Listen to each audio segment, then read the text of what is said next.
Gimana ini pertama kali kita mendapat kabar waktu dinyatakan bahwa Pak Bowo masuk dalam kabinet kerja Jokowi.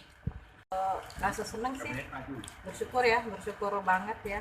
Apa yang pencapaian dia itu mungkin memang sudah jalannya ya, berkah dari Allah. Sudah itu. Kita nyangka nggak, Mbak, kalau pada akhirnya Pak Bowo bisa sampai ke titik ini? Nah, kayaknya sih enggak nyangka sih dalam perjalanan yang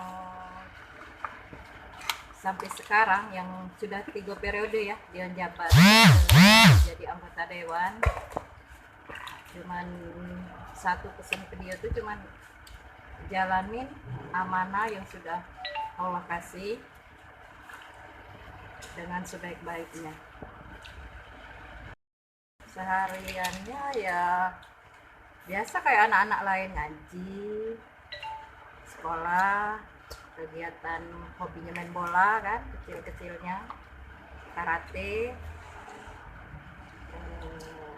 ya naik-naik pohon ya masih kecil, musim buah itu ya itulah masih kecil.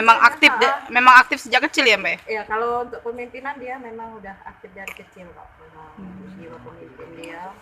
Terus cita-citanya pengen jadi tentara dulu kan, cuman mungkin bukan jalannya ya, ada Allah sudah kasih skenario yang terbaik yang kayak sekarang nih, tapi itu juga butuh perjuangan, butuh kesabaran.